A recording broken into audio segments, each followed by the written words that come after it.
Hello friends, Radhe Radhe. आप सब लोग कैसे हैं? आज हम शुरू कर रहे हैं। आपको जैसा कि मालूम ही है कि हमने श्रीमद् भागवत जी पढ़ रहे हैं, जिसमें दशम स्कंद है। और आज हम शुरू कर रहे हैं भगवान का अंतर्ध्यान और गोपियों की विरह। अगर आपको मेरा भागवत जी पढ़ना अच्छा लग रहा है, कृपया करके चैनल को सब्सक्राइब करिए, वीडियो को लाइक करिए और एक प्यारा सा कमेंट राधे राधे का करना ना भूलिएगा।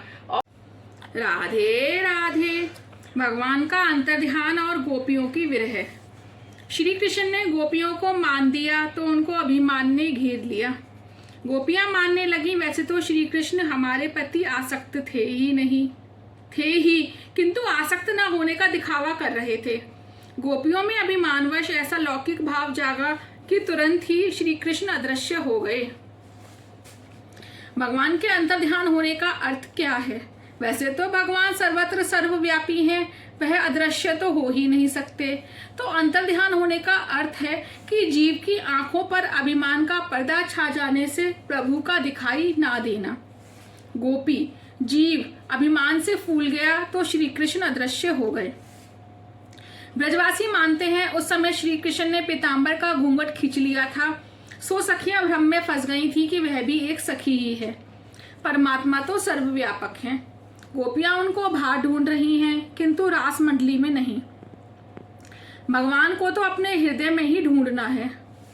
एक बार विद्याभ्यास के हेतु निकले हुए 10 पंडितों को एक नदी पार करनी पड़ी। सामने पहुंचकर किसी एक पंडित ने सोचा कि उनमें से एक या तो उस पार रह गया या डूब गया। उसने गिनती की तो 9 ही निकले। सबने बारी बारी गिना, वही परिणाम आया। अब ऐसा होने के कारण यह था कि गिनने वाला अपने को ही गिनना भूल जाता था। अब तो बात पक्की हो गई कि एक बह गया है। सब रोने लगे। वहां से एक महात्मा जा रहे थे। उन्होंने पंडितों से रोने का कारण पूछा। पंडितों ने बताया तो महात्मा ने गिनकर बताया कि वे तो 10 के 10 ही हैं। अज्ञान के कारण जीव अपने आप को भूला जा रहा है। ज्ञानी ने सही स्थिति बताई। अज्ञान के कारण जो नहीं हो वो दिखाई देता है और जो हो वह नहीं दिखता। कई बार ज्ञानी भी साक्षात्कार हो जाने पर अपने आप पर काबू नहीं कर पाता, क्योंकि सिद्धि प्रसिद्धि देती है और प्रसिद्धि अभिमान। परमात्मा की अनुभूति होने के पश्चात भी यदि जीव साधन छोड़ दे तो उसका पतन ही होता है। अब पुंडलीक चरित्र देखें। पुंडलीक के माता पिता के प्रति अविराम अतिशय भक्ति को देखकर द्वारकाधीश उसका दर्शन करने के लिए पंढरपुर पधारे। पिता और माता कुष्ठ रोग से पीड़ित थे और चिड़चिड़े स्वभाव के हो गए थे। पुत्र बड़ी लगन से सेवा करता था, फिर भी उसका अपमान करते रहते थे। फिर भी पुंडलीक बड़ी नम्रता से सेवा करता रहता था। भगवान ने आंगन में आकर पुंडलीक को पुकारा, पुंडलीक, तेरी मातृ पितृ सेवा से मैं प्रसन्न होकर तुझे दर्शन देने के लिए आया हूँ। पुंडलीक, भगवान, इस समय तो मैं उनकी सेवा में लगा हुआ हूँ, सो कुछ देर के लिए आप बाहरी प्रतीक्षा कीजिए। मैं सेवा से निवृत्त होकर आपसे मिलने बाहर आऊंगा। पुंडलीक मानता है कि माता पिता तो भगवान से भी बढ़कर हैं।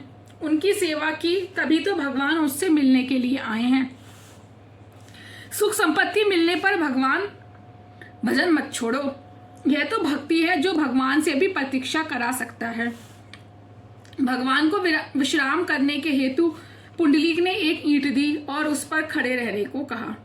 पुंडलीक को बाहर आने में देर लगी। भगवान प्रतीक्षा करते हुए थक गए तो कमर पर हाथ का सहारा लेकर खड़े रहे।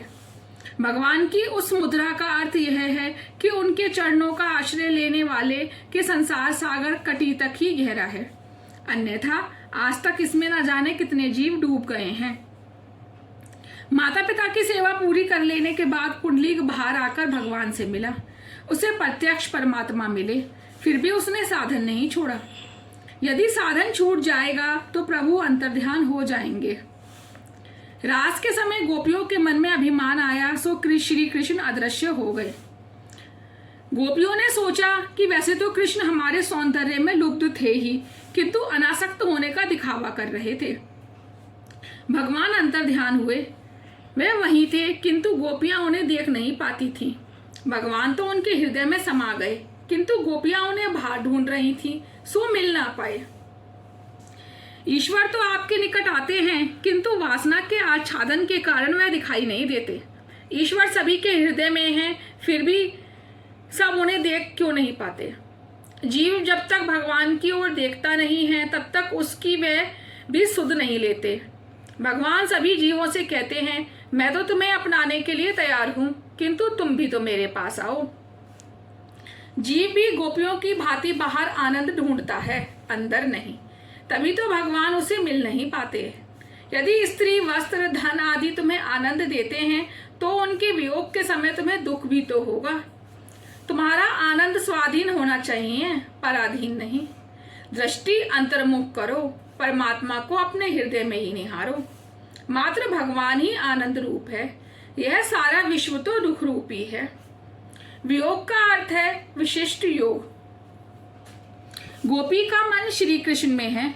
वृत्ति कृष्णाकार होने के कारण अंतरंग में संयोग और बहिरंग में वियोग है।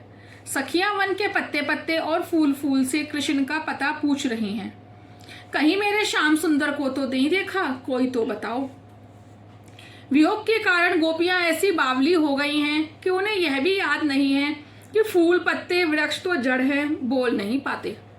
व्याकुल गोपियां श्री कृष्ण की लीलाओं का अनुकरण कर रही हैं। विरह व्याकुल गोपियों की दशा भी तो देखिए। वह कहती हैं, लाली मेरी लाल की जित देखूं तित लाल, लाली देखन मैं गई, मैं भी हो गई लाल। अरे सखी, मैं ही तो कन्हैया हूँ। जीव का प्रभु मैं हो जाना ही तो ध्येय और भक्ति की पराकाष्ठा और फल भी है। ध्यान करते करते संसार का विस्मरण हो जाता है। ध्याता ध्यान और ध्येय एक बन जाते हैं, यही तो है मुक्ति। गोपियां श्री कृष्ण का चिंतन करते हुए कह रही हैं, अरे सखी, मैं ही कृष्ण हूँ, मैं ही तो कृष्ण हूँ। पहले गोपियां अपने आप को कृष्ण की दासी कहती थीं। ध्यान में तन्मयता होने पर गोपियां सभी कुछ में श्री कृष्ण का दर्शन करने लगी। सभी देवों ने वाहन हेतु पशुओं को ही क्यों चुना? पशु पक्षी के प्रति भी मनुष्य ईश्वरत्व का अनुभव करे, इसलिए पहले तो सभी में ईश्वर की भावना की जाए। सभी में ईश्वर का अनुभव करने वाला स्वयं भी ईश्वर में बन जाता है। उस गोपी का मुख भी श्री कृष्ण के मुख सा तेजस्वी हो गया। जीव जिस व्यक्ति का सतत ध्यान करता है उसकी छायाकृति उस व्यक्ति के मुख पर झलकने लगती है।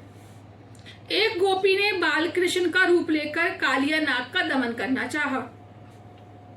दूसरी गोपी नाग बनी तो पहली गोपी नाग बनी हुई उस गोपी के सिर पर चढ़ गई और कहने लगी, दुष्ट कालिया, चला जाए यहाँ से। मैंने दुष्टों का दमन करने के लिए ही जन्म लिया है। यह तो रास की कथा है। साधारण वक्ता या श्रोता इसका अधिकारी नहीं है। सुखदेव जी के दर्शन मात्र से स्वर्ग की अप्सराओं का काम नष्ट हो गया था। सुखदेव जी ने अप्सराओं में स्त्रीत्व का नहीं, ब्रह्म का ही दर्शन किया था। ब्रह्म ज्ञानी तो सुलभ हो सकता है, किंतु ब्रह्म दृष्टि रखने वाला महात्मा मिलना तो अशक्य सा ही है। जिसकी दृष्टि में से काम नष्ट हो चुका हो और जिसको देहभान भूल चुका हो, लंगोटी तक छूट गई हो, ऐसे महायोगी सुखदेव जी इस कथा के वक्ता हैं। गोपियां भागवत रूप बन गईं। राधा और कृष्ण एक ही हैं, वे दोनों अभिन्न हैं। सूर्य और उसकी प्रभा की भांति कृष्ण और राधा एक ही हैं। अंतर्ध्यान होने के समय श्री कृष्ण ने राधा जी को साथ में लिया। चलते चलते राधा जी थक गईं। उन्होंने श्री कृष्ण से कहा, मुझसे अब चला नहीं जाएगा। यदि आपकी गरज हो तो मुझे अपने कंधों पर उठा लीजिए। कृष्ण ने उनको कंधों पर बिठा दिया और स्वयं अंतर्ध्यान हो गए। राधा जी एक वृक्ष की डाली पकड़कर लटक रही थीं। राधा जी के अभिमान को उतारने के लिए ऐसा किया गया। वैसे तो राधा जी अभिमानी हो नहीं सकती, यह तो लीला है। वैसे अभिमानी तो जीव ही हुआ करते हैं। अभिमान आते ही जीव उस राधा की भांति बीच में ही लटक जाता है। मनुष्य का शत्रु अभिमान अपने साथ कई और दुर्गुणों को भी ले आता है। अभिमान के कारण जीव दुखी होता है। दैन्य आना सरल नहीं है। जब मनुष्य गुमान में होता है तब कर्कश शब्द उसे भड़का देता है। ईश्वर के ही चरणों में बसे रहो, जिससे मन में कोई भी विकार उत्पन्न ना होने पाए। राधा जी का श्री कृष्ण ने बड़ा आदर किया। अपने साथ ले गए तो राधा जी को अभिमान हुआ। बहुमान होने पर जीव बहुत अभिमानी होने लगता है। मान धन मिलने पर तो और भी नम्र बनना चाहिए। हे राधे, आज का ये तो पूरा हुआ। कल हम शुरू करेंगे गोपी का गीत। धन्यवाद। राधे राधे।